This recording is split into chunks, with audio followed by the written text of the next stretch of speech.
नमस्कार दोस्तों, स्वागत है आप सभी लोगों का तैयारी कर लो चैनल के टीजीटी पीजीटी क्लास 1 में। दोस्तों, इससे पहले भी हमने कई सारी क्लासेस देखी थी।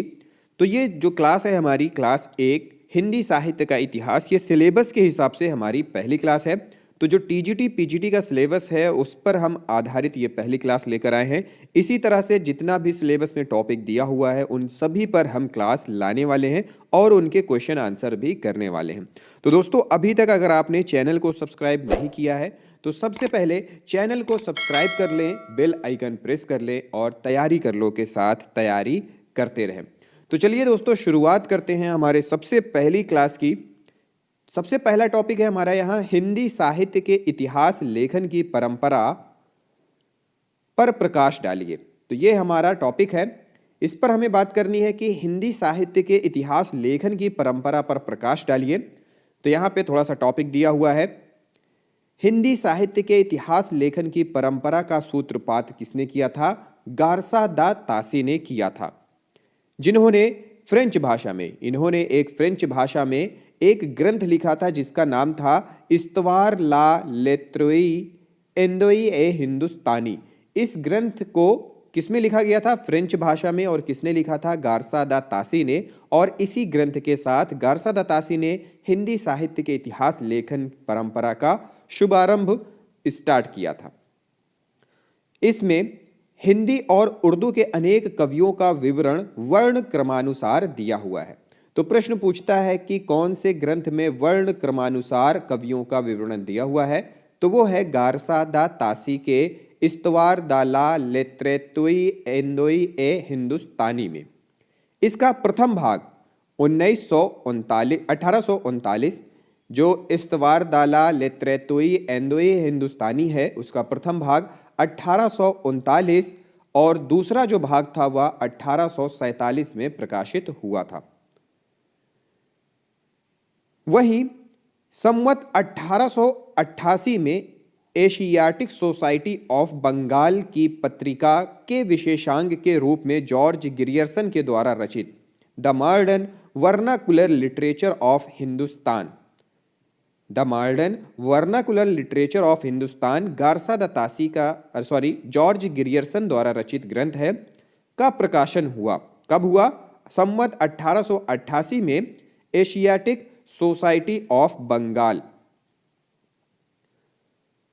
फिर बात करते हैं, जो नाम से इतिहास ना होते हुए भी सच्चे माने में हिंदी साहित्य का पहला इतिहास कहा जा सकता है। हिंदी साहित्य का पहला इतिहास किसे कह सकते हैं हम? The modern vernacular literature of Hindustan, George Grierson के ग्रंथ को। इसके लेखक ने कवियों और लेखकों का काल क्रमानुसार वर्गीकृत करते हुए उनकी प्रवृत्तियों को भी स्पष्ट करने का प्रयास किया था। अब यहाँ दो बात आती है कि यहाँ पे वर्ण क्रमानुसार था लेकिन यहाँ पे काल क्रमानुसार है। तो दोस्तों, ये डिफरेंस पूछता है परीक्षाओं में कि किस ग्रंथ में कवियों का वर्ण क्रमानुसार वर्णन प्रस्तुत किया गया है, किस कवि ने अपने इतिहास ग्रंथ में काल क्रमानुसार वर्गीकरण किया है। तो अगर काल क्रमानुसार आता है तो वहीं हमारा होगा जॉर्ज ग्रियर्सन का the modern vernacular literature of Hindustan. लेकिन अगर वर्ण क्रमानुसार पूछा जाता है तो वहां पे आएगा गारसा दा तासी का इस्तवार दा ला लेत्रेतुई एंदोई ए हिंदुस्तानी ग्रंथ का। तो उम्मीद करता हूं ये समझ में आया होगा। तो चलते हैं अगले टॉपिक की तरफ। हिंदी का प्रथम व्याकरण लिखने वाले विद्वान कौन है? हिंदी का प्रथम व्याकरण लिखने वाले विद्वान,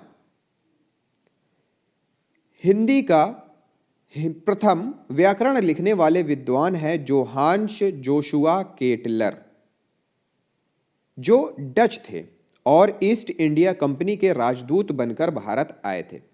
उन्होंने अपने देशवासियों को भारत के व्यापार और व्यवसाय करने के लिए हिंदी का सामान्य ज्ञान कराने के लिए व्याकरण की पुस्तक हिंदुस्तानी ग्रामर लिखी थी।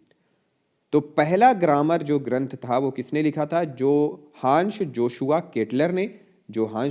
केटलर ने उस ग्रंथ का नाम था हिंदुस्तानी ग्रामर, जो सन 1715 के लगभग लिखी गई, प्रकाशित हुई थी। 1715 के लगभग प्रकाशित हुई थी। इस ग्रामर की रचना डच भाषा में हुई थी।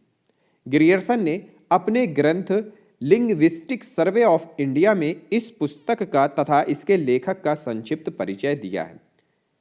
किसमें? ग्रियर्सन ने लिंग्विस्टिक सर्वे ऑफ इंडिया में किस पुस्तक का? हिंदुस्तानी ग्रामर, और इस हिंदुस्तानी ग्रामर ग्रंथ के लेखक जोहान्स जोशुआ का वर्णन प्रस्तुत किया है।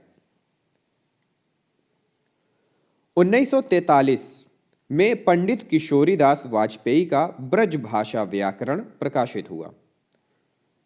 हिंदी में सन 1943 में पंडित किशोरीदास वाजपेयी का ब्रज भाषा व्याकरण प्रकाशित हुआ और इसी के साथ व्याकरण लेखक में एक नई चेतना का विकास हुआ। इसके बाद वाजपेयी जी के ही कई ग्रंथ हैं, जैसे कि अच्छी हिंदी का नमूना व्याकरण ग्रंथ 1948 में, ब्रज भाषा का प्रथम व्याकरण 1949 में, हिंदी निरुक्त 1949 में तथा हिंदी शब्दानुशासन 1958 में प्रकाशित हुआ।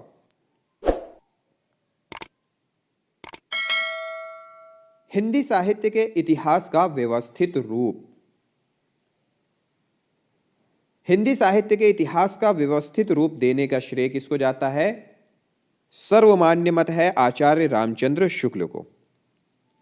हिंदी साहित्य के इतिहास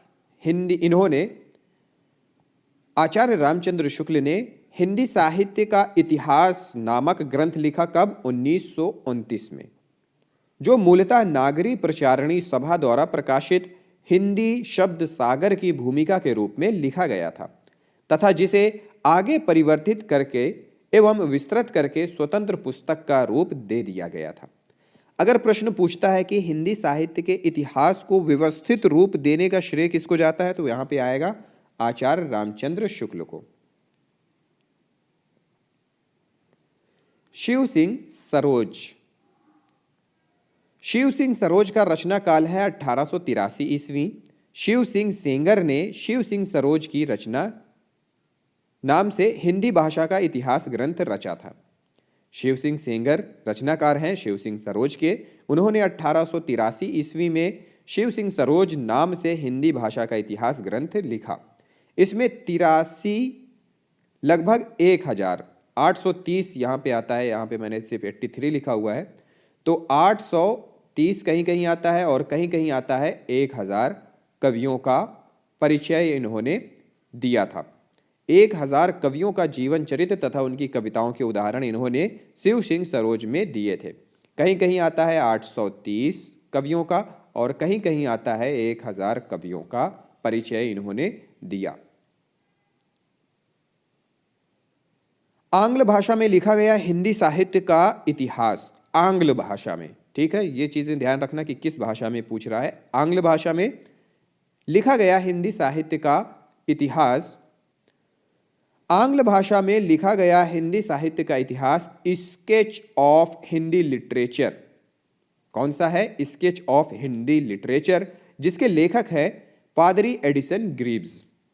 यह प्रश्न 2016 में पूछा गया था पीजीटी टीजीटी में, ठीक है।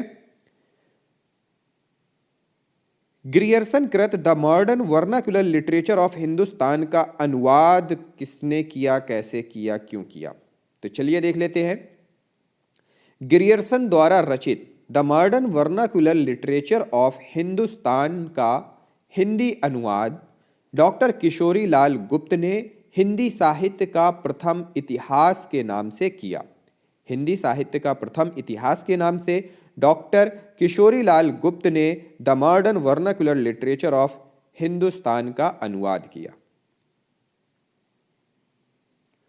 सर्वप्रथम हिंदी साहित्य के इतिहास का काल व विभाजन, यह प्रश्न कई बार पूछा गया है और बहुत सारी परीक्षाओं में पूछा जाता है।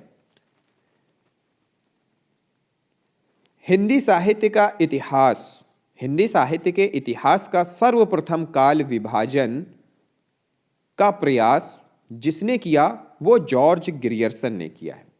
किसने किया? हिंदी साहित्य के इतिहास के काल विभाजन का सर्वप्रथम प्रयास किया है जॉर्ज ग्रियर्सन ने। उन्होंने आदिकाल की अंतिम सीमा क्या मानी है? 1400 ईस्वी। आदिकाल की अंतिम सीमा मानी है 1400 ईस्वी। क्या मानी है? 1400 ईस्वी। काल विभाजन में कवियों के नाम का सर्वाधिक प्रयोग किसने किया है? ये प्रश्न बहुत पूछा जाता है। जैसा कि अभी शिव सिंह सरोज को हमने देखा था, उसमें क्या था, 830 कवियों का परिचय दिया गया था। अब यही बात आती है कि सबसे ज़्यादा कवियों का प्रयोग काल विभाजन में अपने ग्रंथ में किसने किया? तो यहाँ पे नाम आता है, हिंदी साहित्य की परंपरा में मिश्र बंधुओं ने अपनी कृति मिश्र बंधु विनोद, मिश्र बंधुओं ने अपनी कृति मिश्र बंधु विनोद में लगभग 5000 कवियों को स्थान दिया है, जिसमें 8 से भी अधिक कालखंडों में विभक्त किया गया है। इस ग्रंथ को 8 से अधिक कालखंडों में विभक्त किया गया है। इस प्रकार मिश्र बंधुओं ने काल विभाजन में कवियों के नाम का सर्वाधिक प्रयोग किया है। कितना किया है? लगभग 5000 कवियों का इन्होंने परिचय यहां पे दिया हुआ है। कवियों का परिचय, कवियों के नाम का सर्वाधिक प्रयोग। मिश्र बंधु विनोद। मिश्र बंधु विनोद नामक हिंदी साहित्य के इतिहास लेखकों के नाम क्या क्या हैं जो मिश्र बंधु कहलाते हैं? उनके नाम हैं गणेश बिहारी मिश्र, श्याम बिहारी मिश्र एवं सुखदेव बिहारी मिश्र। मिश्र बंधु विनोद के 4 भाग हैं। प्रथम 3 भाग, जो प्रथम शुरुआती 3 भाग हैं, उनका प्रकाशन हुआ था 1803 ईस्वी में, जबकि जो चौथा भाग था उसका प्रकाशन हुआ था 1934 ईस्वी में। चलिए, यहाँ पे क्या चीजें मिली हमको? यहाँ पे मिली कि मिश्र बंधुओं के नाम क्या क्या हैं। तो मिश्र बंधुओं के नाम है गणेश बिहारी, श्याम बिहारी और सुखदेव बिहारी मिश्र। और मिश्र बंधु विनोद जो ग्रंथ है उसके 4 भाग हैं। प्रथम जो 3 भाग थे उनका प्रकाशन हुआ था 1913 में, जबकि चौथा जो भाग है उसका प्रकाशन हुआ था 1934 में। मिश्र बंधुओं का काल विभाजन देख लेते हैं। मिश्र बंधुओं ने मिश्र बंधु विनोद में, मिश्र बंधु विनोद जो पुस्तक है उसमें काल विभाजन करने का प्रयास किया था, जो कि कुछ इस प्रकार है। प्रारंभिक काल को उन्होंने कहा कब से कब तक? 1700 से लेकर के 1400 विक्रम संवत तक का समय। 1700 नहीं, 700, सॉरी। प्रारंभिक काल को 700 से लेकर के 1400 विक्रम संवत तक का समय बताया। माध्यमिक काल को 1445 से लेकर के 1445 से लेकर के 1680 विक्रम संवत तक बताया। अलंकृत काल को विक्रम संवत 1681 से लेकर के 1879 ईस्वी तक, 79 विक्रम संवत तक बताया। फिर जो चौथा काल है परिवर्तन काल नाम दिया उसको 1890 से लेकर के 1925 विक्रम संवत तक का समय बताया। तथा जो अंतिम काल है वर्तमान काल, उसको 1926 विक्रम संवत से लेकर के अब तक का समय बताया। तो इस तरह मिश्र बंधुओं का जो काल विभाजन है वो प्रारंभिक काल, माध्यमिक काल, अलंकृत काल, परिवर्तन काल और अंतिम काल को वर्तमान काल नाम दिया। आचार्य रामचंद्र शुक्ल के अनुसार प्रथम उत्थान। आचार्य रामचंद्र शुक्ल ने हिंदी साहित्य के इतिहास के आधुनिक गद्य साहित्य परंपरा का प्रवर्तन के अंतर्गत प्रथम उत्थान का समय या काल अवधि 1868 से लेकर के 1893 ईस्वी, या फिर संवत में देखें तो संवत 1925 से लेकर के 1950 तक। दूसरे उत्थान का समय 1893 से लेकर के 1918 ईस्वी तक। अगर संवत में देखें तो 1950 से लेकर के 1975 संवत तक किया। नागरी प्रचारणी सभा, हर परीक्षा में इससे एक ना एक प्रश्न जरूर बनता है। काशी नागरी प्रचारणी सभा की स्थापना 16 जुलाई 1893 ईस्वी वाराणसी में श्याम सुंदर दास जी ने की। 16 जुलाई 1893 ईस्वी में वाराणसी में श्याम सुंदर दास जी ने की। नागरी प्रचारणी सभा हिंदी भाषा और साहित्य तथा देवनागरी लिपि की उन्नति एवं प्रचार करने वाली अग्रणी संस्था है। हिंदी साहित्य के नियमन, नियंत्रण एवं संचालन में इस सभा का महत्वपूर्ण योगदान है। यहाँ से हिंदी शब्द सागर प्रकाशित किया गया। यहाँ से हिंदी शब्द सागर प्रकाशित किया गया। इस शब्दकोश के संपादक श्याम सुंदर दास जी थे। नागरिक प्रचारणी सभा के संपादक कौन कौन थे? बाबू श्याम सुंदर दास, पंडित रामनारायण मिश्र तथा Thakur Shiv Kumar Singh. Babu Shyam Sundar Das, Pandit Ramnarayan Mishra, Thakur Shiv Kumar Singh. Fort William college, यह भी बहुत महत्वपूर्ण है, इससे भी प्रश्न बनते हैं और हर परीक्षाओं में भी एक न एक प्रश्न इससे आता है। लॉर्ड वेलेजली ने जॉन गिलक्राइस्ट की अध्यक्षता में ओरिएंटल सेमिनरी की स्थापना की।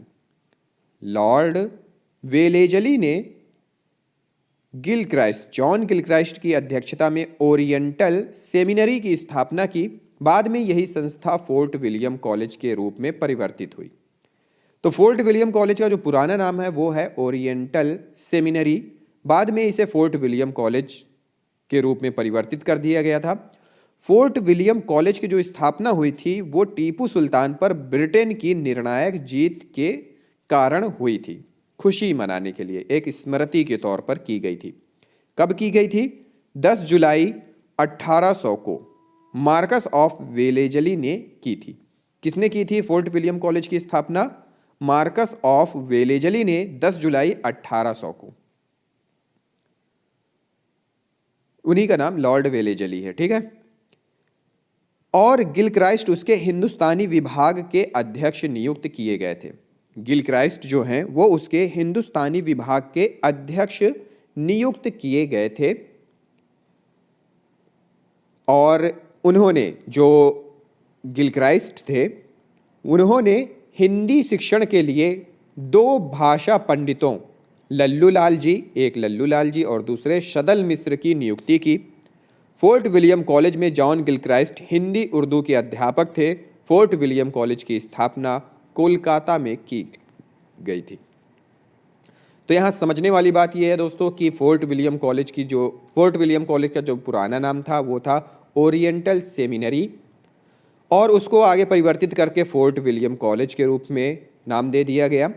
कब ये बनाया गया था? टीपू सुल्तान पर ब्रिटेन की जो जीत थी, निर्णायक जीत थी, उसकी स्मृति के तौर पे 10 जुलाई 1800 में किसने किया था स्थापना? मार्कस ऑफ वेलेजली ने। इसके जो गिलक्राइस्ट जो थे, जो जॉन गिलक्राइस्ट जो थे वो इसके हिंदुस्तानी विभाग के अध्यक्ष थे।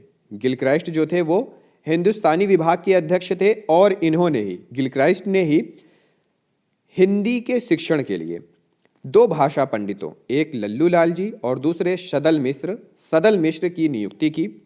फोर्ट विलियम कॉलेज में जो जॉन गिलक्राइस्ट थे वो हिंदी और उर्दू के अध्यक्ष थे।